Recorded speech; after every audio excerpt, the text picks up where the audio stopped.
நிறைய கேசஸை பற்றி நம்ம பார்த்துருக்கோம். அந்த கேசஸ் எல்லாம் கேட்கும்போது நாம் நினைப்போம், அவங்களோட இடத்துல நாம் இருந்தால் எப்படி இருக்கும், இல்லைன்னா அவங்க அந்த டைமில் எப்படி என்ன நினச்சிருப்பாங்கன்னு.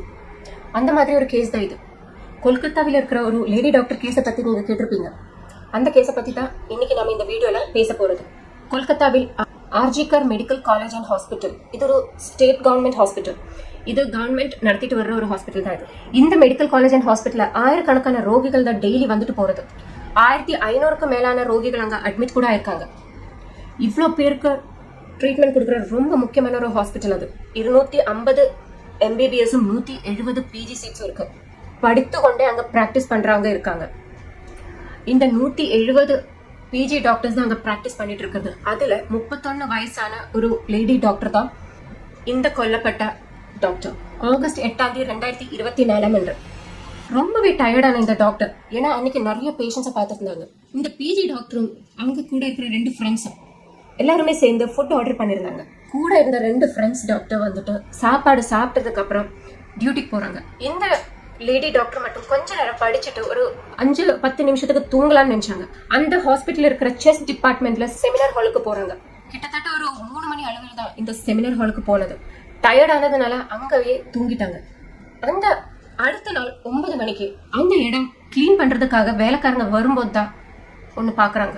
உடம்புல இருந்து பகுதி துணி நகர்ந்திருக்கிற ரீதியில ஒரு பொண்ணு இறந்து கிடக்குறாங்க. இதை பார்த்து சீக்கிரமே யாருக்கும் ஒண்ணுமே புரியல. ஏன்னா செமினார் ஹால்ல இந்த மாதிரியான ஒரு நிகழ்வு யாருமே எப்பவுமே பார்த்ததில்லை. அப்பவே டாக்டர்ஸ் எல்லாமே சேர்ந்து உள்ள வந்தாங்க. போலீஸும் அந்த இடத்துக்கு வந்தாங்க. அப்பவே CCTV கேமராஸ் எல்லாம் செக் பண்ண ஆரம்பிச்சாங்க. யாரா இருக்கும் இதுக்கு பின்னலன்னு எல்லா விதத்திலும் இன்வெஸ்டிகேட் பண்றாங்க. ஆயிரக்கணக்கில் ரோகிகள் இருக்கிற இந்த ஹாஸ்பிட்டல் முதல்ல இது எப்படி நடந்துச்சுன்னு யாருக்குமே தெரியல. 6 மணிக்கூர் கண்டினியூஸாக என்கொயர் பண்ணதுல ஒரு விஷயம் மட்டும் போலீஸுக்கு தெரிஞ்சது. வெள்ளிக்கிழமை 4 மணி அளவில் சஞ்சய் ராய் என்ற ஆள் அந்த செமினார் ஹாலுக்கு வந்திருந்தான். அவன் அதே ஹாஸ்பிட்டல்ல ஒரு சிவிக் வாலண்டியரா வேலை பார்த்துட்டு இருந்தான். உள்ள ஏறினா அவன் 4:45 அளவுக்கு வெளியில வந்தான். அந்த CCTVல அவனோட முகம் ரொம்பவே கிளியராக தெரிஞ்சது. அந்த நிகழ்வு நடந்ததுக்கு அப்புறம் ஒன்னும் தெரியாத மாதிரி போய் கடந்து தூங்கிட்டான். தூங்குறதுக்கு முன்னாடி அவனோட ட்ரெஸ் எல்லாமே வாஷ் பண்ணி கிளீன் பண்ணியிருந்தான். எல்லா எவிடன்ஸும் நாசம் பண்றதுக்காக அவன் ரொம்பவே திட்டம் போட்டிருந்தான். CCTVல இவன் தான் குற்றவாளின்னு தெரிஞ்சதுக்கு அப்புறம் போலீஸ் அப்பவே அவனோட ரூம் போய் செக் பண்ணாங்க. அப்பவே அவனோட செருப்புல இருந்து அந்த ரத்த கரை கண்டுபிடிச்சாங்க. எல்லா எவிடன்ஸும் கிளியராக போகணும்னு நினைச்ச அவன் அந்த செருப்புல இருக்கிற ரத்த கரை கவனிக்கவே இல்லை. அந்த ரத்தம் எடுத்து சாம்பிள் டெஸ்ட் அனுப்புறாங்க. அதுல இருந்து தெரிஞ்சது அது பிஜி டாக்டரோட ரத்தம்னு. திருப்பி இன்வெஸ்டிகேஷன் ரொம்பவே ஸ்ட்ராங் ஆச்சு. அவனை கஸ்டடியில எடுத்தாங்க. அவனை கேள்வி கேட்டாங்க. லாஸ்ட்ல அவன் தான் குத்தம் செஞ்சதுன்னு சம்மதிக்கிறான். இதுக்கிடையில பிஜி டாக்டரை போஸ்ட்மார்ட்டம் பண்றதுக்கும் அனுப்புனாங்க. இந்த போஸ்ட்மார்ட்டம் ரிப்போர்ட் தான் எல்லாரையும் வேதனைப்படுத்தின ஒண்ணு. எல்லாரையும் காப்பாற்றணும், எல்லாரோட உயிரை காப்பாற்றணும்னு நினைக்கிற இந்த டாக்டருக்கு தான் இந்த மாதிரியான நிகழ்வு நடந்ததுன்னு நினைக்கும் போதே நமக்கு எல்லாருக்குமே ரொம்பவே துக்கம் தோணுது. அவளோட பிரைவேட் பார்ட்ஸ்ல இருந்து கூட ரொம்பவே ப்ளீடிங் ஆயிட்டு இருந்துச்சு. சஞ்சய் அவளை அடிக்கும் போது அவளோட கண்ணாடியோட கிளாஸ் பீசஸ் வந்து அவளை கண்ணுக்குள்ள குத்தி ஏறிச்சு. மூக்குல வாயில வயர்லன்னு சொல்லி ரொம்பவே அடி வாங்கியிருந்தாங்க. கொல்றதுக்கு முன்னாடி ரொம்பவே கொடூரமான ரீதியில ரேப் பண்ணியிருந்தான். அதுக்கப்புறம் கழுத்து நெரிச்சுதான் இந்த சஞ்சய் ராய் அவளை கொன்னது. இந்த போஸ்ட்மார்ட்டம் ரிப்போர்ட் வர்றதுக்கு முன்னாடியே ஒரு ப்ரொட்டஸ்ட் ஆரம்பிச்சாங்க. இந்த மாதிரியான ட்ரெயினி டாக்டருக்கு அப்படி நடந்திருந்தா கவர்மெண்ட் என்ன பண்ணிட்டு இருக்காங்க, கண்டிப்பா அவங்களுக்கு நீதி லபிக்கணும் அப்படின்னு சொல்லிட்டு எல்லாரோட சத்தமும் அங்க ஒலிச்சிட்டு இருந்துச்சு. இது போலீஸுக்கும் கவர்மெண்ட்டுக்கும் ரொம்பவே ஸ்ட்ரெஸ்ஃபுல் சிச்சுவேஷனா இருந்துச்சு. மம்தா பானர்ஜியும் அப்பவே ஆர்டர் வெளியேற்ற ஆரம்பிச்சாங்க. ஃபர்தர் இன்வெஸ்டிகேஷன் இந்த சஞ்சய் ராயோட பேக்ரவுண்ட் இன்வெஸ்டிகேட் பண்றாங்க. அவனுக்கு 33 வயசாச்சு. அவன் ஒரு சிவிக் வாலண்டியராக வேலை பார்த்துட்டு இருந்தான். அவனோட மொபைல் செக் பண்ணும்போது ரொம்பவே தப்பான வீடியோஸ் எல்லாம் இருந்துச்சு. டெய்லி அவன் அந்த மாதிரியான தப்பான வீடியோஸ் பாக்குறாரு. அந்த போன் செக் பண்ணும் போதே தெரிஞ்சிச்சு. இவனோட பர்சனல் லைஃப் செக் பண்ணும்போது ஃபர்ஸ்ட் வைஃப் ரொம்பவே அபியூஸ் பண்ணிட்டு இருந்தான். அப்படியே அவகிட்ட வாழ முடியாது என்று நினைச்சு அந்த பொண்ணு அவனை விட்டு விலகிச்சு. அதுக்கப்புறம் அவன் 2ஆவதும் கல்யாணம் பண்ணினான். அந்த பொண்ணையும் இந்த மாதிரியே டார்ச்சர் பண்ணிட்டு இருந்தான். அதனால அந்த பொண்ணு இவனை விட்டுட்டு போயிட்டாங்க. இப்போ 3ஆவது ஒரு கல்யாணம் பண்ணி அவர் கூட தான் அவன் தங்கிட்டு வர்றது. அது மட்டும் இல்லாம இவன் ஒரு பாக்ஸர் கூட. பாக்ஸிங் எல்லாம் அவனு ரொம்ப நல்லாவே தெரியும். ஒருவேளை அதுக்காக கூட இருக்கலாம் இந்த பொண்ணு இறக்குறதுக்கு முன்னாடி அவ்வளவு அடி வாங்கியிருந்தான். இந்த நிகழ்வு நடந்ததுக்கு அப்புறம் அந்த ஹாஸ்பிட்டல் இருக்கிற டாக்டர் நர்சஸ் மட்டும் இல்ல, ஃபுல் கொல்கத்தால இருக்கிற டாக்டர்ஸும் நர்சஸும் எல்லாருமே சேர்ந்து ப்ரொடெஸ்ட் பண்ண ஆரம்பிச்சாங்க. எங்களுக்கு சேஃப்டி இல்ல, சேஃப்டி இல்லாம நாம வேலை பார்க்க மாட்டோம் என்று சொல்லி இந்தியாவில் இருக்கிற எல்லா டாக்டர்ஸும் நர்சஸும் மட்டும் இல்லாம சாதாரண ஜனங்கள் கூட இதை பத்தி நிறையவா பேச ஆரம்பிச்சாங்க.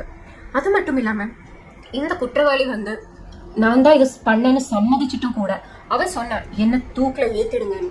அப்படி சொல்லி கூட எதுக்காக இந்த மாதிரியான இன்வெஸ்டிகேஷன்? அவன் தான் தப்ப ஒத்துக்கிட்டாலே எதுக்கு இந்த பனிஷ்மெண்ட் இவ்வளவு நீட்டி கொண்டு போறதும்? ஏன்னா கோர்ட்டோட மோட்டிவ் வந்து 1000 குற்றவாளிகள் தண்டனையிலிருந்து தப்பிச்சா கூட ஒரு நிரபராதி தண்டிக்க கூடாது என்ற மோட்டிவ்னாலதான் அவங்க எல்லா சைட்ல இருந்தும் இன்வெஸ்டிகேஷன் பண்ணி ப்ரூஃபை கலெக்ட் பண்றது. ஆனா இந்த குற்றவாளிக்கு எவ்வளவு சீக்கிரம் தண்டனை கொடுக்க முடியுமோ அவ்வளவு சீக்கிரம் கொடுத்துதான் ஆகும். ஜனங்களோட மனசுல இந்த ஒரு நிகழ்வு இருக்கிறது வரைக்கும் அதுக்குள்ளவே இவருக்கு ஒரு தண்டனை வாங்கி கொடுக்க முடிஞ்சா நெக்ஸ்ட் இந்த மாதிரியான தப்பு யாருக்கும் பண்ணணும் என்று கூட தோணாது. இந்த மாதிரியான வீடியோஸ் போடும்போது நிறைய பேர் நினைப்பாங்க எப்படி நம்ம குழந்தைங்களை வெளியில அனுப்புறது, எப்படி நாம வேலைக்கு போறது, இந்த மாதிரியான நிறைய பயம் நமக்குள்ளே வரும். ஆனா இந்த மாதிரில உலகத்திலேயே நல்லவங்களும் இருக்காங்க, நல்ல அப்பாக்கள் இருக்காங்க, நல்ல அண்ணங்கள் இருக்காங்க, நல்ல தம்பிகள் இருக்காங்க, நல்ல ஆம்பளைங்களும் இந்த உலகத்துல இருக்காங்க. அந்த மாதிரி இருக்கிற ரொம்ப நல்ல ஆளுங்க தான் இப்போ அவளுக்கு நீதி வேணும்னு சொல்லி ப்ரொட்டஸ்ட் கூட பண்றது. ஆனா இதுக்கிடையில கூட ரொம்ப நெகட்டிவ் கமெண்ட்ஸ் அந்த பொண்ணுக்கு எதிர வந்துட்டு இருந்துச்சு. இவ கூட இருந்த 2 ஃப்ரெண்ட்ஸ் சாப்பாடு சாப்பிட்டதுக்கு அப்புறம் வேலை பார்க்க போயிட்டாங்க, இவ மட்டும் எதுக்கு செமினார் ஹால்ல இருக்கிறாங்கன்னு சொல்லி ரொம்ப மோசமாக கமெண்ட் பண்ண ஆரம்பிச்சாங்க. இவரெல்லாம் என்ன பண்ணணும்? கொஞ்சம் கூட மனசாட்சி இல்லாம இந்த மாதிரி நெகட்டிவ் கமெண்ட்ஸ் போடுற இவங்க கிட்ட நம்ம என்ன சொல்ல முடியும்? இவங்களெல்லாம் என்ன பண்ணலாம்? ஒரு பொண்ணோட உயிரை போச்சு, அதுவும் கடவுள் என்று நாம நம்புற டாக்டர் அந்த பொண்ணோட உயிர். அதை பத்தி அதுவும் அவ்வளவு கொடூரமான ரீதியில அவ கொல்லப்பட்டிருக்கா. அதை பத்தி ஒன்னும் இந்த ஆளுகளுக்கு கவலையே இல்லை. அவங்க சொல்றது என்னன்னா இவ எதுக்கு அங்க போனா, அதனாலதானே இப்படி ஆச்சு, இப்படியா பேசுறது. இதெல்லாம் ஒரு சைட்ல போயிட்டு இருக்கும் போதுதான் அந்த போஸ்ட்மார்ட்டம் ரிப்போர்ட் வந்துச்சு. அந்த ரிப்போர்ட்ல சொன்ன விஷயங்கள் தான் எல்லாருக்கும் வேதனை உண்டாக்குனது. இந்த ரிப்போர்ட் வந்ததுக்கு பின்னால அந்த காலேஜோட பிரின்சிபல் சந்தீப் கோஷ் என்ற ஆள் வேலையை ராஜினாமா பண்ணிட்டாங்க. அதுக்கு ஒரு காரணம் கூட அங்க சொன்னாங்க, இறந்த பொண்ணு நான் என் சொந்த மகளை போலதான் பாத்துட்டு இருந்தேன், அதனால ஒரு அப்பா என்ற ஸ்தானத்துல இருந்துதான் நான் இது நினைக்கிறேன், நான் இது பண்றேன். இந்த ஒரு கேஸ் ஹைகோர்ட்டுக்கு போகுது. ஹைகோர்ட் சிபிஐக்கு கேஸ் மாத்துது. அவரோட சைட்ல இருந்த கேஸ் ரொம்பவே சீக்கிரமாக என்கொயரி பண்ண ஆரம்பிச்சாங்க. சிபிஐ இந்த ஒரு கேஸ்ல இடப்பட்டதுக்கு அப்புறம் தான் வேற நிறைய உண்மைகள் வெளியில வர ஆரம்பிச்சது. Doctor Suparna Goswami, additional general secretary of all India federation of government doctors, இவங்க சில விஷயங்களை சொன்னாங்க. அந்த நிகழ்வு நடந்த அன்னைக்கு கவர்மெண்ட் ஹாஸ்பிட்டல் லேண்ட்லைன்ல இருந்து அந்த பொண்ணோட அப்பாவும் அம்மாவுக்கும் ஒரு கால் போச்சு. அந்த கால்ல அவங்ககிட்ட சொன்னது உங்களோட பொண்ணு சூசைட் பண்ணிட்டான்றதா. இது கேட்டு அப்பாவும் அம்மாவுக்கும் ஒண்ணுமே புரியல. அவங்க சத்தமாக அழ ஆரம்பிச்சாங்க. என்னோட பொண்ணு சூசைட் பண்ணிக்கிட்டாளா? எதுக்கு பண்ணணும்? அதுக்கு ஒரு சான்ஸும் இல்லையே என்று அழுந்தாங்க. ரொம்ப துக்கம் அடைஞ்சிட்டு ஹாஸ்பிட்டல்ல ஓடி வராங்க. ஆனா அடுத்த 3 மணி நேரத்துக்கும் அவங்களுக்கு பொண்ணோட பாடி கூட காமிக்கல. ஆனா இந்த ஹாஸ்பிட்டல்ல இருக்கிறவங்க அந்த டைம்ல இந்த அப்பாவும் அம்மாவுக்கும் பிரெயின் வாஷ் பண்ண பார்த்தாங்க. உங்க மக சும்மா சூசைட் பண்ணல, ரொம்ப கொடூரமான ரீதியில தண்ணியே நோவடிச்சுட்டு தான் சூசைட் பண்ணா அப்படியெல்லாம் சொல்லிட்டு. அது மட்டும் இல்ல, அவர் சைக்கோ டாக்டர், நீங்க அதை அக்செப்ட் பண்ணி தான் ஆகணும் அப்படின்னு அப்பாவும் அம்மாவையும் பிரெயின் வாஷ் பண்ணிட்டு இருந்தாங்க. இது ஒரு போஸ்ட்மார்ட்டம் பண்ண வேண்டியது இல்ல அந்த மாதிரி எல்லாம் சொல்லிட்டே இருந்தாங்க. இதுல நான் முதல்ல சொன்ன டாக்டர் தான் போஸ்ட்மார்ட்டம் கண்டிப்பாக பண்ணணும் என்று சொல்லி, அதுவும் பண்ணும் போது வீடியோ எடுக்கணும் என்று சொல்லி கேட்டிருந்தாங்க. அந்த ரிசல்ட்ல ஒரு விஷயம் சொன்னாங்க, அந்த பொண்ணோட உடம்புல இருந்து எடுத்த அந்த புருஷனோட ஸ்பெர்ம் அது 151 கிராம் ஸ்பெர்ம் இருந்துச்சு. அதனால இது ஒரு ஆள் மட்டும் பண்ணிருக்கிறதுக்கு வாய்ப்பு இல்லை, 1ல் அதிகம் ஆளுங்க தான் இது பண்ணிருப்பாங்க. அதனால 1க்கு மேல ஆளுங்க இதுல இருக்காங்க என்ற ஒரு டவுட் கூட அங்க வந்துச்சு. முதல்ல டவுட் என்னன்னா, அப்பாவும் அம்மாவையும் பிரெயின் வாஷ் பண்ண ட்ரை பண்ணிருந்தாங்க. 2வது, இந்த பொண்ணு இறந்து கிடந்த அந்த செமினார் ஹாலோட சுவர் இந்த கேஸ் நடக்கும் போதே அதை இடிச்சு உடைக்கிறாங்க. போலீஸ் கிட்ட இருந்து கேஸ் சிபிஐக்கு போகுது. அப்படி இருக்கும்போது இந்த சிபிஐ வந்து கேக்குறாங்க, இந்த கேஸ் நடந்துட்டே இருக்கு, அப்புறம் எதுக்கு இந்த செவரை எதுக்கு உடைச்சிங்கன்னு. இதுக்கு அங்க இருக்கிற அதிகாரிகள் என்ன சொல்றாங்கன்னா, இந்த ஹாஸ்பிட்டல்ல இருக்கிற டாக்டர்ஸ் வந்து நிறைய மாசங்களாக அவங்களுக்கு தூங்குறதுக்கு ஒரு கம்ஃபர்ட் ஜோன் இல்லைன்னு சொல்லிட்டு இருக்காங்க. அதனாலதான் இந்த சுவரை இடிச்சிட்டு அவங்களுக்கு ஒரு ரூம் மாதிரி பண்ணி கொடுக்கலாம், இந்த கம்ஃபர்ட் ஜோன் பண்ணி கொடுக்கலான்னு தான் நாம இது பண்ணதுன்னு சொல்றாங்க. இந்த கேட்டதுக்கு அப்புறம் அவங்களோட சந்தேகம் இன்னும் ஏறிச்சு, நிறைய கேள்விகள் எழுக்கப்பட்டுச்சு. அதனால இந்த ஒரு செவரை உடைச்சது எவிடன்ஸ் இல்லாம பண்றதுக்காகத்தான் அப்படின்னு ஒரு கேள்வி எழுக்கப்பட்டுச்சு. நீங்களே கொஞ்சம் நினைச்சு பாருங்க, ரோடுல இந்த மாதிரியான ஒரு நிகழ்வு நடந்தா கூட நம்ம எவ்வளவு பயப்படுவோம். இது அவங்க வேலை பார்க்குற ஒரு இடம், அதுவும் ரொம்பவே சேஃப் நினைச்சு இருக்கிற அந்த ஒரு இடம்.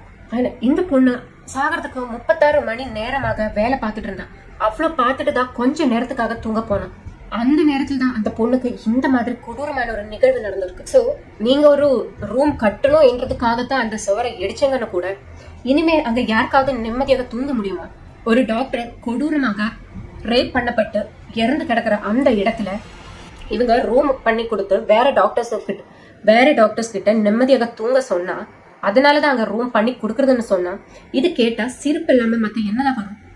இந்த கேள்விதான் சிபிஐ கூட இந்த அதிகாரிகளோட கேட்டாங்க. இது ஒரு ப்ரொட்டஸ்ட்ல ஆரம்பிச்சு சோசியல் மீடியாவில வளர்ந்து இது ஒரு பெரிய வைரல் நியூஸ் ஆச்சு. நிறைய கேள்விங்க ஆளுங்க எழுப்புறதுனால தான் இந்த சிபிஐ கூட இந்த கேஸ எடுத்தாங்க. ஆனா இதே நிகழ்வு ஒரு பிரைவேட் ஹாஸ்பிட்டல்ல நடந்திருந்தா என்ன ஆயிருக்கும்? காசு கொடுத்து இதை மூடி வைக்கத்தான் பார்த்திருப்பாங்க. இந்த மாதிரி நிறைய பேர் கேள்வி கேட்கறாங்க. நிர்பயா கேஸும் அந்த மாதிரி தான். 2012 நடந்த அந்த நிகழ்வுக்கு 2020 தான் அந்த 4 பேருக்கும் தண்டனை கிடைச்சது. அதே மாதிரி இந்த கேஸ்ல ஒருத்தன் தான் ரேப் பண்ணிருப்பான், கொலை பண்ணிருப்பான்னு சொல்லப்படுது. ஆனா நிறைய பேர் இருக்கலாம். அதுதான் ப்ரூஃப் காமிக்குது. எவ்வளவு பேர் இருந்தாங்களோ அவ்வளவு பேருக்கும் நம்ம நியமத்துக்கு முன்னாடி வர்றது என்ன தண்டனை ஆனாலும் எவ்வளவு பெரிய தண்டனை ஆனாலும் அது அவங்களுக்கு கொடுக்கணும். அதுவும் எவ்வளவு சீக்கிரம் முடியுமோ அவ்வளவு சீக்கிரம் கொடுக்கணும். அந்த நிர்பயா கேஸுக்கு அப்புறமா நிறைய ரூல்ஸ் கொண்டு வந்தாங்க. ஆனா இப்ப அந்த ரூல்ஸ் எல்லாம் எங்க? யார் அதை ஃபாலோ பண்றாங்க? இந்த ரூல்ஸ் எல்லாம் கொண்டு வந்துட்டு என்ன பிரயோஜனம் இருக்கு இந்த நாட்டுல? அப்போ ரூல்ஸ் கொண்டு வர்றது இல்ல முக்கியம், அதை நடப்பிலாக்குறது தான்.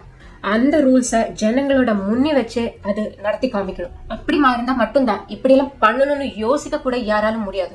இந்த விஷயத்தினால ரொம்பவே ஸ்ட்ரெஸ்ஃபுல் ஆனதுனால கவர்மெண்ட் வெஸ்ட் பெங்கால் கவர்னர் ஆன சிவி ஆனந்த் போஸ் சில ஆர்டர்ஸ் இஷ்யூ பண்ணாங்க. கேம்பஸில் செக்யூரிட்டி மெஷர்ஸ் கண்டிப்பாக வேணும். ஃபீமேல் ஸ்டூடெண்ட்ஸுக்காக இருக்கிற செக்யூரிட்டி ஏற்றணும். டீச்சிங் நான் டீச்சிங் ஸ்டாஃப்ஸ் யாருக்கானாலுமே அவங்களுக்கு செக்யூரிட்டி கூட்டணும். இப்படி நான் நினைக்கிறதுக்கு எதுக்கு இந்த ரூல்ஸ் எல்லாம்? என்ன ரூல்ஸ் கொண்டு வந்தாலும் தப்பு பண்றவனுக்கு அன்னைக்கும் இன்னைக்கும் ஒரு மாற்றமும் இல்லை. ரூல்ஸ்ல நல்ல மாற்றம் வருது, ஆனா தப்புகளுக்கு ஒரு மாற்றமும் இல்லை. அதுக்கு காரணம் செய்யற தப்புக்கான தக்கதான தண்டனை கிடைக்காதனாலதான். அப்பவே அந்த தண்டனை கொடுக்காததுக்கு காரணம். இதெல்லாம் அப்பப்போ நடத்திட்டு இருந்தா யாருக்கும் இந்த மாதிரியான தப்பு செய்ய கூட தோணாது. இந்த கேஸ் வந்தப்போ அந்த பையன் சொன்னது, அந்த சஞ்சய் ராய் சொன்னது என்னன்னா, என்ன தூக்குல ஏத்த முடியுமான்னு. ஏன்னா அவனுக்கு நல்லாவே தெரியும் அவன் என்ன பண்ணாலும் அவனுக்கு அந்த தண்டனை இந்த இந்தியன் ரூல்ஸ்ல இல்லைன்னு, அந்த தண்டனை அவனுக்கு கிடைக்காது. நம்ம ரூல்ஸ் எவ்வளவு வீக்குன்னு சின்ன குழந்தைக்கு கூட இப்ப தெரியுது. அந்த ரூல்ஸோட அந்த வீக்னஸ்னாலதான் இந்த மாதிரியான கிரிமினல்ஸ், இந்த மாதிரியான கிரைம்ஸ் ஏறிட்டே வருது. ரூல்ஸை மாத்திட்டே இருந்துட்டு ஒரு பிரயோஜனமும் இல்லை. இப்ப உள்ள ரூல்ஸை வச்ச அது கரெக்டான முறையில அப்பப்பவே நடப்பிலாக்கணும். இங்க சஞ்சய் ராய் என்ற குற்றவாளி அவனே சம்மதிச்சிட்டான், நான் தான் இந்த கொடூரமான காரியத்தை பண்ணேன்னு சொல்லிட்டான். ஆனாலும் இன்வெஸ்டிகேஷன் இப்பவும் தொடர்ந்துட்டே போகுது. இது அப்படியே நிறைய வருஷம் போகும். அப்புறம் நிறைய வருஷம் அவனை உள்ள போடுவாங்க. நிறைய சாப்பாடு கொடுத்து அவனை உடம்பெல்லாம் ஏற்றி நல்லா இது பண்ணி ஆயுள் தண்டனை பேர்ல நிறைய வருஷம் நல்லா பார்த்துக்கிட்டு அவனை திருப்பி வெளியில விட்டுருவாங்க. இவ்வளவுதான். 2012 நிர்பயா கேஸ்ல இன்வெஸ்டிகேஷன் நடந்து 2020 தான் அவங்களுக்கு தூக்கு தண்டனை வந்துச்சு. இந்த ஒரு கேஸ்ல நம்ம பார்க்கலாம் இவனுக்கு என்ன தண்டனை, அதுவும் எப்போ வழங்கப்படும். எப்படி இருந்தாலும் அந்த கொல்கத்தா டாக்டருக்கு, அந்த பிஜி டாக்டருக்கு அவரோட ஆத்மாக்கு சாந்தி லபிக்கட்டும் என்று சொல்லி இந்த வீடியோவை நான் முடிக்கிறேன். நன்றி, வணக்கம்.